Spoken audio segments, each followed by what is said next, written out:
Okay. I noticed I always start with okay. I should change it because it could become tiresome. Anyway, John Nash, he was not born on May 13th. He died on May 13th. And because in the case of the architects who died, I attempt to pay homage to them on both on the day of birth and the day when they died. This is the occasion why I chose to talk about him. So 1752, 1835. So he died at 83, and the so-called Victorian age didn't yet quite begin, but there was a lot of activity in Great Britain at that time because it was a very powerful country, a rich country, and so they built a lot. John Nash, born on the 18th of January, 1752, and died on the 13th of May, 1835, was one of the foremost British architects of the Regency and Georgian eras, during which he was responsible for the design in the neoclassical and picturesque styles of many important areas of London. His designs were financed by the Prince Regent and by the era's most successful property developer, James Barton, with whose son, Decimus Barton, he collaborated extensively. So I guess capitalism was already active at the time, you know, with property developers and so on.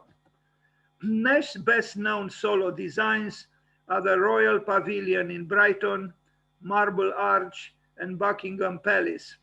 His best known collaboration with James Barton is Regent Street, and his best known collaborations with Decimus Barton are Regent's Park and its terraces and Carlton House Terrace. The majority of his buildings, including those to the design of which the Bartons did not contribute, were built by the company of James Barton. So it looks like it was a lucrative, situation, so to speak. The interest in money was always there for human beings, but with the arrival of capitalism, this interest seemed to increase dramatically, including in our country since 1989. So a few pictures of the man. Apparently, he started in a modest way. He had modest upbringings, but he arrived at a very important position in the society of his time. Unfortunately, he had troubles with his first wife, and I think it is a little bit amusing to read. I will read to you from Wikipedia what happened, because it's rather unusual, and there is an extensive story about it on Wikipedia. This is a sculpted portrait of the man. You imagine he was influential since he made it into becoming a sculpture. Anyway, so before I start with this, I want to read to you this. Well, it's both sad and amusing incident with his wife, his first wife. So. Okay. Let's see. Yeah, in 1775, the now demolished church of St. Mary, Newington, Nash married his first wife, Jane Elizabeth Kerr, daughter of a surgeon. Initially, he seems to have pursued a career as a surveyor, builder, and carpenter, that is John Nash. This gave him an income of around 300 pounds a year, which is the equivalent, this must be a British or American Wikipedia site, because they give you precise numbers of his salary. Incredible. you know, the equivalent of 50,000 pounds in 2020 money. That's not so little. The couple set up home at Royal Row, Lambeth. He established his own architectural practice in 1777, as well as being in partnership with a timber merchant. The couple had 2 children. Both were baptized at that church, John and Hugh. In June 1778, I quote, by the ill conduct of his wife, found it necessary, so John Nash found it necessary to send her into Wales in order to work a reformation on her. Incredible language. The cause of this appears to have been the claim that Jane Nash, I quote, had imposed 2 spurious children on him as his and her own, notwithstanding she had never had any child. And she had contracted several debts unknown to her husband, including one for milliner's bills of 300 pounds. The claim that Jane had faked her pregnancies and then passed babies she had acquired off as her own was brought before the consistory court of the Bishop of London. His wife was sent to Raven to lodge with Nash's cousin Anne Morgan, but she developed a relationship with a local man, Charles. In an attempt at reconciliation, Jane returned to London in June 1779, but she continued to act extravagantly. So he sent her to another cousin, Thomas Edwards of Neath. You know, it's hard not to laugh. And she gave birth just after Christmas and acknowledged Charles as the father. In 1781, Nash instigated action against Jane for separation on grounds of adultery. The case was tried at Hereford in 1782. Charles, who was found guilty, was unable to pay the damages of 75 pounds, the equivalent of 13,000 pounds in 2020 money, and subsequently died in prison. Unbelievable. The divorce was finally read to 26th of January, 1787. Anyway, okay, so enough with this, you know, making fun of a sad story. And now we'll return to our architectural business. Okay.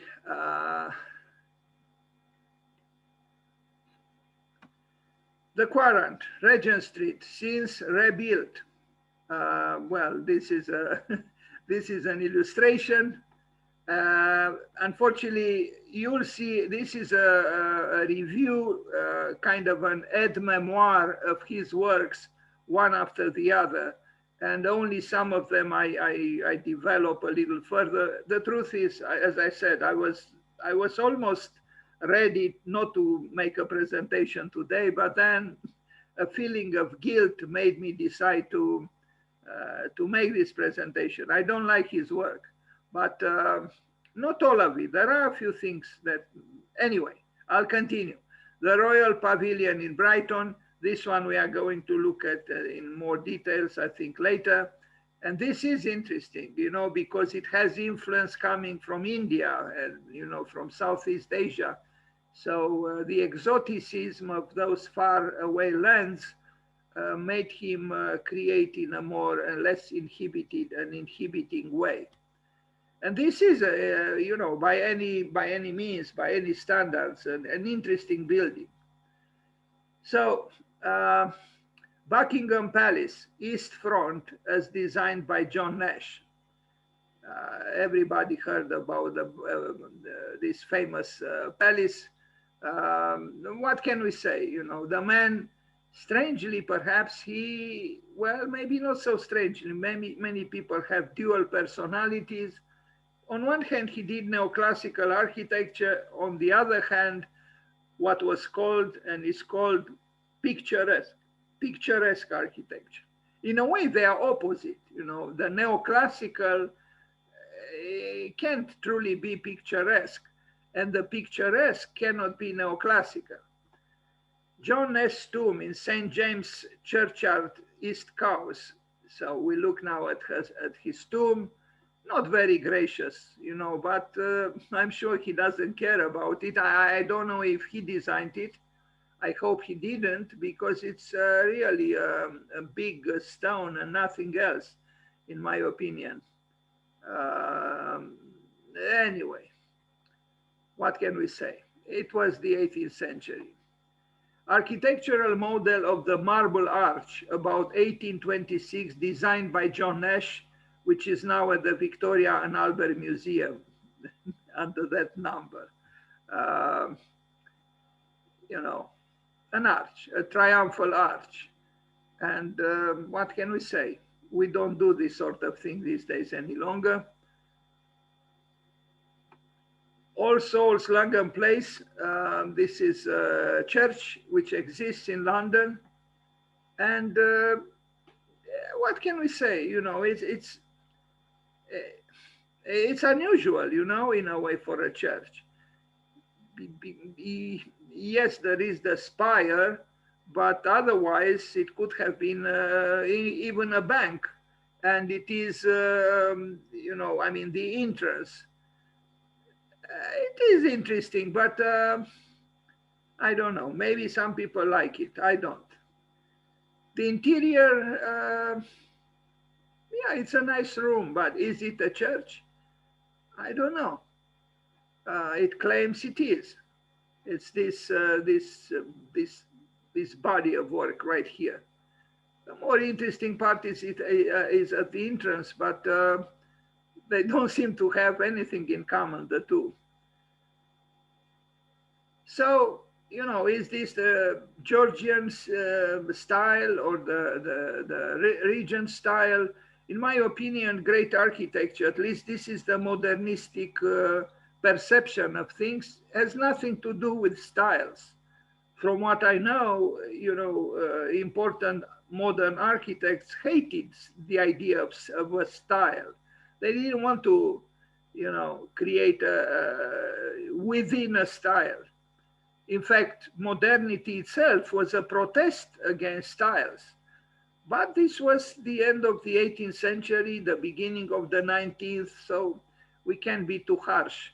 Modernity didn't yet arrive there, or not in its more radical forms.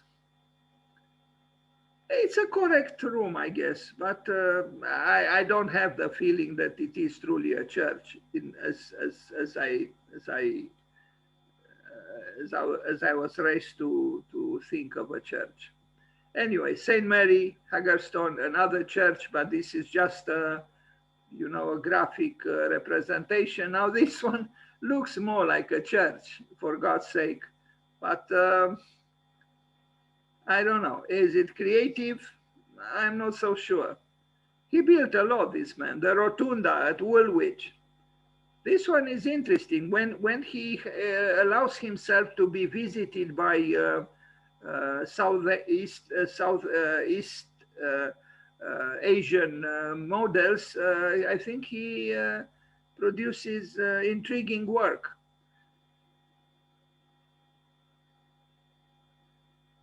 By India, I mean, Great Britain had big business there in Southeast Asia, you know, in India. And so there was a lot of cultural import and export, in both directions, actually.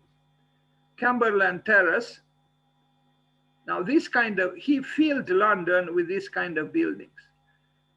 To have an apartment now in one of these buildings would be probably great, because the ceilings are, you know, high, and you know, I imagine it's very pleasant. He built a lot of these buildings, and now you know why I didn't want to make the presentation, because almost all his buildings are like this, you know, whitish or light beige or cream, you know, and but what can we say? And they look like, you know, like palaces, but they're actually apartment buildings. And considering the kind of cars parked in front of them, they might not even be for very rich people. I don't know. Maybe the cars have nothing to do with the inhabitants. That is also possible. Here we see a fallen carriage. Anyway, life was colorful at all times, you know, and that story with Charles shows that indeed, in a way, there was restlessness in the world always. The Carlton House Terrace, kind of the same, you know. We had with us Mahadev Raman, the engineer from the United States, who actually worked in London in one of these buildings, not this one, I think.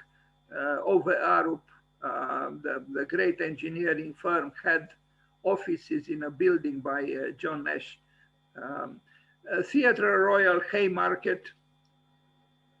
Now, this one doesn't quite look like a market, but I see the Theatre Royal Hall. Maybe it's just a name, Haymarket, but it's actually a theatre. That makes that is different indeed, and it's very well kept, as you can see, white and gold, not bad. Actually, I have to tell you, I visited London just for 2 or 3 days. I was coming from Paris, and I like it more. I liked it more than Paris. I liked London more than Paris. It seemed to be more alive, less pretentious somehow. Maybe because I was coming from the United States, and it was closer somehow to the spirit of the United States than Paris was. I don't know. Anyway, Buckingham Palace garden front. So I guess he did this, the facade, I guess, of this famous palace, the Buckingham Palace. So John Nash in the 18th century, in the early part of the 18th century. But buildings in London can be a little bit, you know, dry and grayish, and they have exceptions, but all these buildings are kind of like this, you know, not, I miss Italy, you know, somehow. The Royal Mews, Buckingham Palace. Well, this is for animals, it's not for human beings, but it looks great.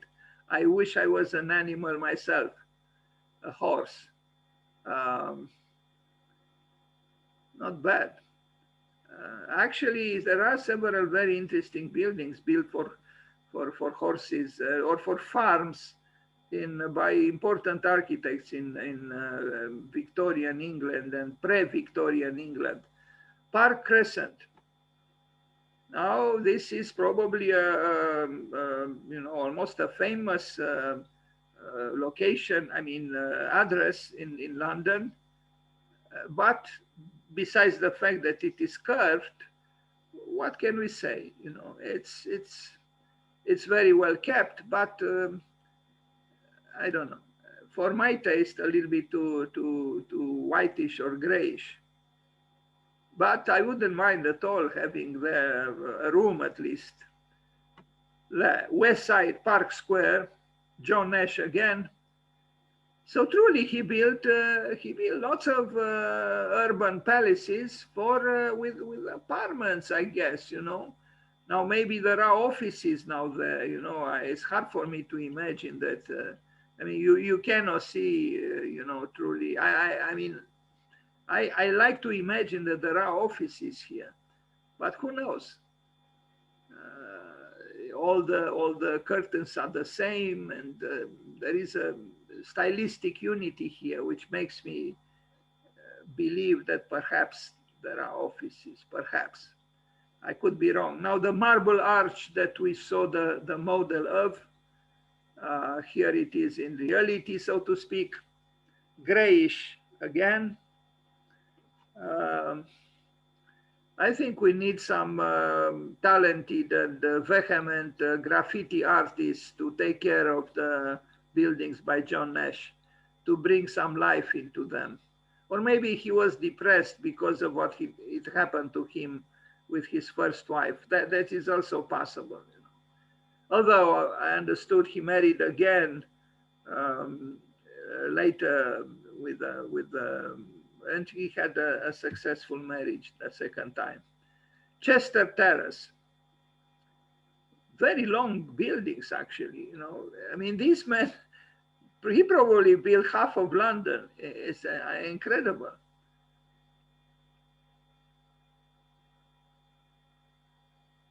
I don't know why they are called terrace, you know, I don't know, but they go by this name.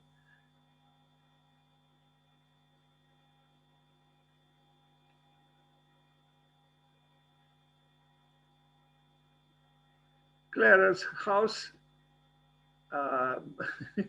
again, I wish some graffiti artists would take care of his buildings.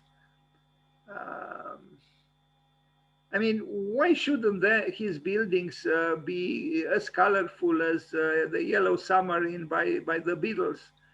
You know, they mean something, in my opinion. Or maybe their virtue is exactly this, that it's a sense of incompleteness or irritation derived from the grayness that stirs us up. York Gate, another building of this sort. Now, this building in many cities would have been the House of the Parliament, but now here, who knows? Who knows who lives in these buildings? You know, they are not, I don't think they are political headquarters. They are probably apartment buildings. Quite imposing, actually, for an apartment building. Ulster Terrace, another palace. So welcome to John Nash. Now we certainly, if we visit London, we would recognize immediately a building by John Nash. It's hard not to.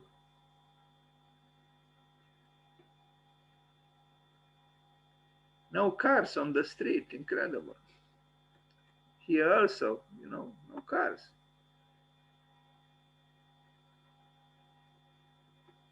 Former United Services Club. Now it is, I think, the headquarters of the film directors of England, of Great Britain. Yeah. Nash plan for Regent Street. This is a drawing. Finally, we see a drawing by him. It looks like an original drawing. I mean, the picture is not great, but with colored pencils here and there. Anyway, it's okay.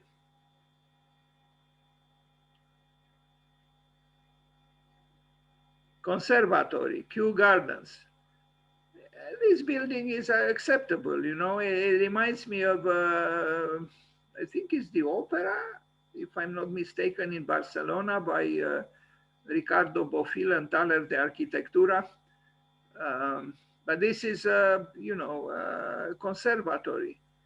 But, you know, it's not very clear, you know, because of the fronton of the building with classical, you know, motifs or columns.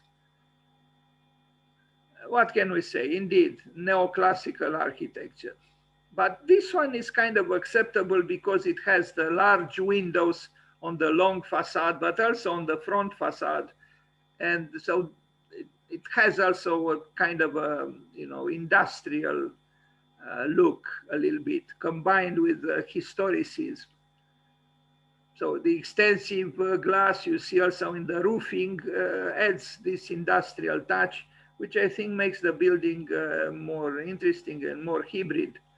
The Hanover Terrace, the same kind of, maybe that was the fashion at that time, almost 200 years ago in London.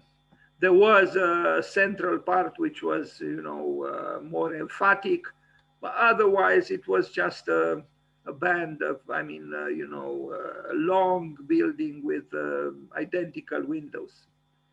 Gloucester Gate, called again Gate, but in essence is a large building of the kind we saw earlier. and maybe an illegally parked car here. I don't know. Anyway, I know nothing about cars. Sussex Place. This is when he is adventurous with the roofs, he becomes, I think, more colorful, even if he doesn't use color.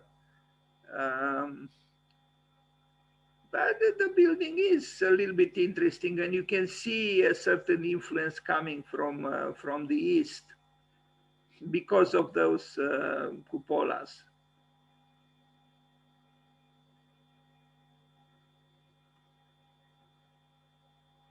It was just a fragment of this building, and this building has some qualities. You know, it's if you like this kind of architecture, why not? You know,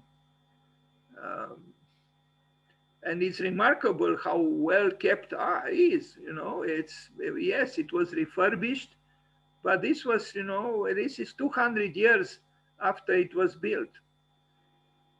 I have seen La Tourette by Le Corbusier and Falling Water by Wright, and I can tell you, you know, those buildings needed badly repair, and much newer. I mean, you know, from 60, 70 years ago, and I'm sure this building needed the work as well, but it's very well kept now. I mean, when the picture was taken, which must have been rather recently, I don't know what year. Regent's Park still largely as planned by Nash. So he did also landscape architecture, or, you know, he designed this large park.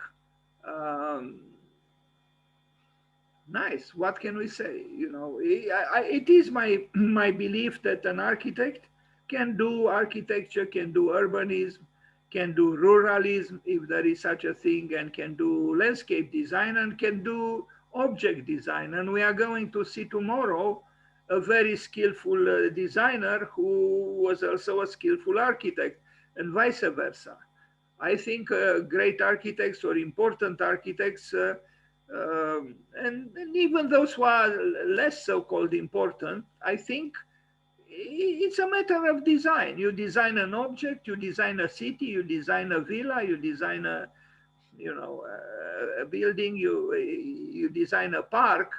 It has to do with design, even if you don't have, you know, always the specific technical, you know, knowledge. But I think with a little bit of an assistance, you can do very well urbanism. You can do very well object design. I mean, it's so well known that so many architects designed, you know, chairs and other pieces of furniture and objects, even watches, even like Aldo Rossi and Michael Graves. And also they ventured into urbanism. I wouldn't separate them, no. I actually made a proposal for the school to have a so-called horizontal atelier where, you know, students from urbanism and interior design and object design to collaborate with the architecture students on common projects. I think they could learn from each other, maybe a lot. St. James Park, Nash Lake, so it's called his lake. I don't know, maybe because he designed it. I mean, he, you know, proposed it, and here it is. And I think it's a pleasant, whatever we can get from this picture is a pleasant view. So I'm beginning now to see virtues in his work, and maybe I should reconsider. The Gothic dining room at Carlton House, which was destroyed. Now, I don't know if this can truly be called Gothic. I mean, it has angles, but so did yesterday Daniel Lipskind, and we wouldn't call him Gothic, would we? I don't see too much Gothicism here, you know. The roof is flat, and in Gothic times, it was not like this. and it's too much gold also. So no, this is the 18th century actually, with some you know, imports here and there. But no, if I look at this picture, I wouldn't say it has something to do with the Gothic. No. York Terrace, another terrace, interesting sculptures there, those imperfect spheres. I imagine that's what they are, sculptures. And yeah, it is neoclassical, right? We see this and even this, it's neoclassical. Neoclassical architecture by an architect who also did a Gothic room, as it is called, but I wouldn't call it so. Albany Terrace, it's clear that he had a style. I mean, he was, yes, he ventured also in some other areas, but all these terraces, you can tell they are done by the same architect. Cornwall Terrace, there, another one.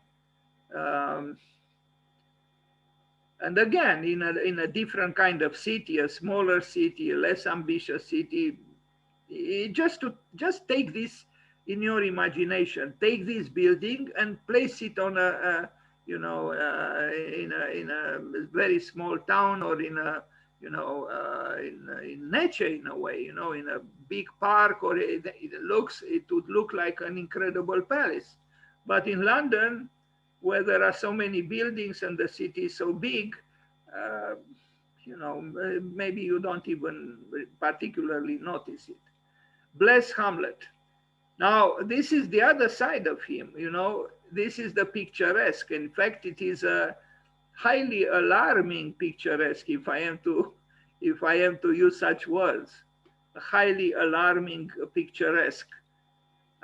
This is too sweet, you know, it's too, you know, fairy tale, you know, it's gingerbread house in a way. So on one hand, we had the aridity, the sternness of the neoclassical urban architecture, and here we have a rural, you know, sensibility at work that generated this truly, you know, fairy tale architecture. And look at this. I don't know what to say. You know, would I live in one of these buildings? Maybe, but a little bit reluctantly, because they are a little bit too sweet for my taste. And you know, it's almost like an escape, a running away from life and finding a refuge here in a, you know, in a fairy tale environment. This is John Nash as well. Prince Charles probably loves them. Entrance to Ettingham Park, quite a civil and imposing entrance into a park. You know, do parks need something like this? I'm not sure, but at that time, you know, I guess the flowers had to be intimidated with the work of man, Homo sapiens, and well, I cannot say Homo ludens. It's more like Homo faber, you know, the maker. It wasn't really very playful here. You know, much more playful are the trees and the flowers and the grass than this, you know, so-called neoclassical architecture. Cronhill, this is a palace in a way. I mean, a villa. No, let's not call it a palace. It's a villa, but rather burlesque and somehow unconvincing, in my opinion. Although living there probably wouldn't be too unpleasant. A castle. Of course, he had to be the castle too. Unfortunately, we see it from far away. But even from far away, it does look like a castle. The Royal Pavilion in Brighton, the one we already saw, and which is probably his masterpiece. I mean, look, it's huge. Look at the silhouettes of the human beings there. You know, it's huge. And the import of in Asian, you know, influence, I think was positive in this case. But in a way, it shows how unsure, in a way, the Britons were, you know, in their taste, because, you know, this architecture has nothing to do with those terraces that we saw.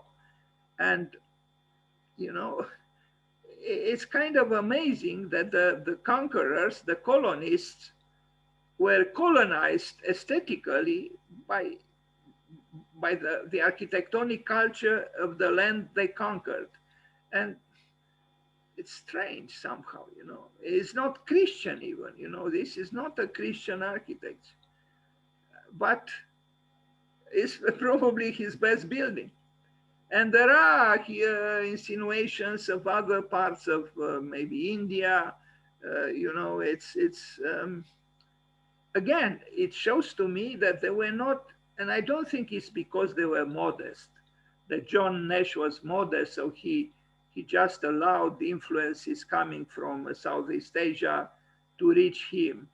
It's, or is it wisdom? I don't know what it is, but this exoticism shows to me that the creator of those terraces that we saw needed some fresh air, and he found the fresh air far away from home. Banqueting room in the Royal Pavilion at Brighton. My God, my God. Now this is, you know, a lithograph or whatever it is. It's a graphic representation, but, you know, here he took revenge, so to speak, on his years spent doing grayish buildings. And now inside is, maybe this was his true nature, but he didn't have the courage to externalize it. So it happens only at the inside. You know, it's wild. I mean, look at the ceiling, you know. I don't even know what is going on there. And there is no gray or white spot, you know, on the walls. Everything is painted. And, you know, it's huge. Again, look at the scale, the human scale. I would have liked to be at that table. I imagine also the food was great. And the dancing afterwards was probably equally great. Anyway, a colorful big room by John Nash. The kitchen at the Royal Pavilion in Brighton, again, an illustration, but it was quite a kitchen. I mean, you know, this kitchen would have been one of the most sumptuous living rooms in more recent times. If then it was just a kitchen, but look at this. Look at the ceiling, how tall it is, and look at the columns. You know, are they columns, or I mean, they seem to be. But anyway, an exotic, huge kitchen. Lots of people there laboring for the others who were having fun in the other room. The Grovelands Park. What can we say? Yeah. Could we say anything else? But it's not very interesting in my opinion.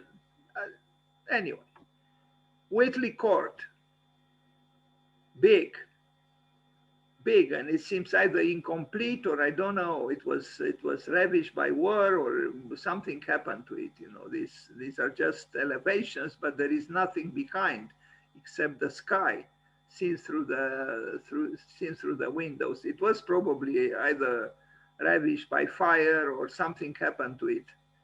It used to be big, yes. But ruins are nice always. I mean, not always, but sometimes they are nice. Even here. Why are they nice? Because, you know, the human is not any longer the center. The human receded, and you can see the sky through these openings, and it's clearly is not belonging any longer to man. It's belonging to the elements, or I don't know. Newport Guildhall.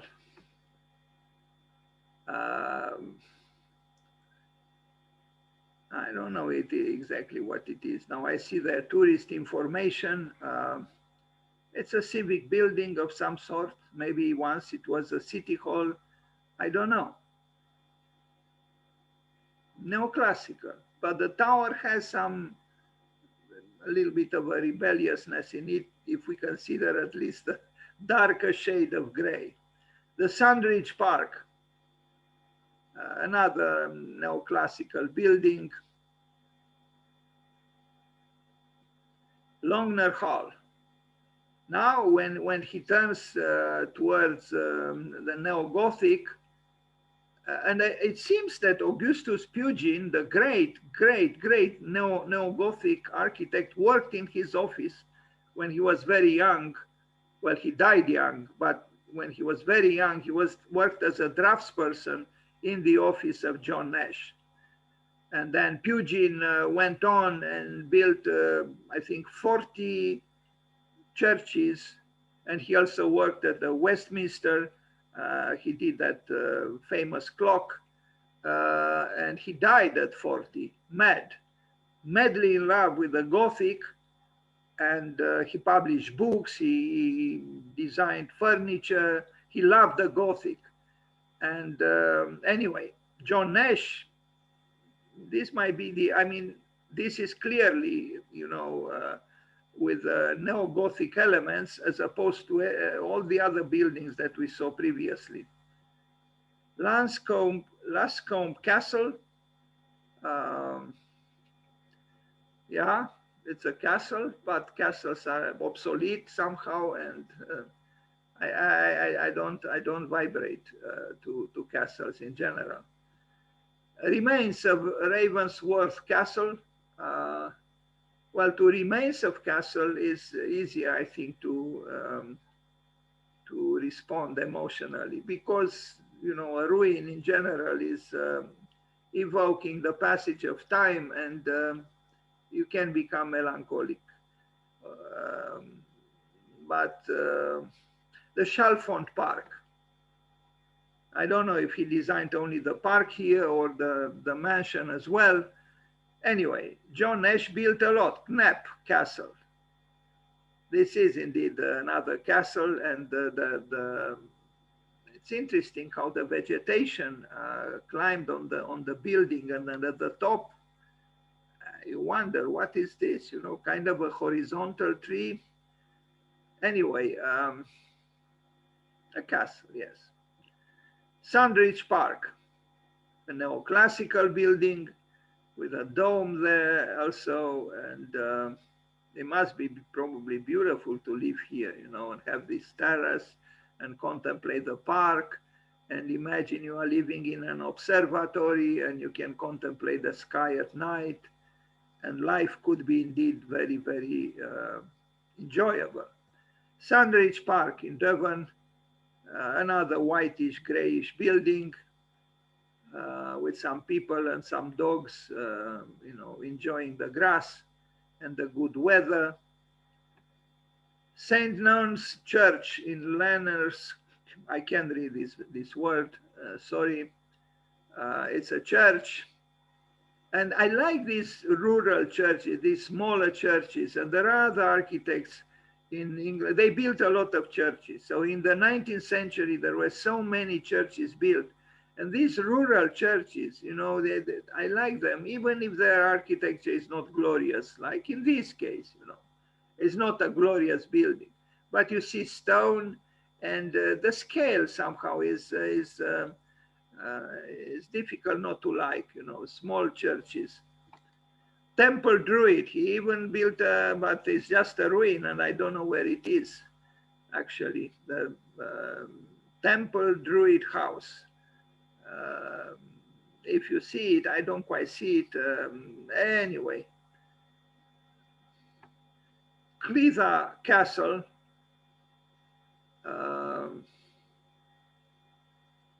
Yeah, he was an eclectic architect, building all kinds of things. Foley House. What can we say? It's another building, that's all I can say. Rear facade of Foley House. Uh, you know, that Foley could have been spelled Folly, you know, maybe more appropriately. No. My maliciousness was not, you know, warranted. Clytha Park main gates. Again, I mean, it's true. I like Gothic architecture, and I like sometimes even neo-Gothic architecture. So I like this gate. I prefer it to the neoclassical ones. You know, it's I don't know. It has a different spirit. I think more sensitive somehow. Hermon Hill House. Now this is interesting. It's almost modern in a way. You know, we don't see a lot here, but it seems to be almost modern. Another house, the wings added later, not by Nash. I mean, you know, even if you remove the so-called wings, it's still a big house, very much so. Gray, but big, not totally uninteresting. You know, look at these big stones that bring some primitivism, archaism to the building, which I think is not bad. A castle, another castle. Now, if castles made sense in the Middle Ages, I would agree. But in the 19th century, you know, what was the meaning of a castle? You know, we were already dealing with properties, developers, capitalism was already in the air, so to speak, and on land. And a castle is from a different age, you know. A castle is for truly for almost before the Renaissance. So that's why they seem to be out of place, really, in my opinion. Swiss cottage. This is the picturesque John Nash, you know, very much so. Now the environmentalist and the ecologist and the sustainabilist, if there is such a thing, would say this is great because the roofing, yes, is somehow, you know, sustainable. Although in case of a fire, we might have a problem. And then these columns, so to speak, made of trees, trunks of trees. Well, we still torture nature, yes, but I'm sure the ecologist and the environmentalist would adore this building. Maybe even Charles Jenks, if he was alive. Shanbally Castle. I don't know, really, these castles are boring. And they are told so literal and so, yeah, so inauthentical, I would say. Another castle, God.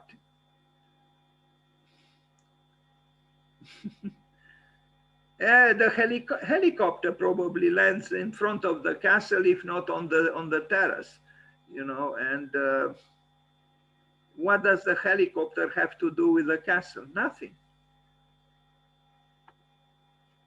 That's it. I'm surprised myself. So, you know, today John Nash died, and we remember him in this rather short and imperfect way, but we did. And I don't think too many people did what we did today. We did.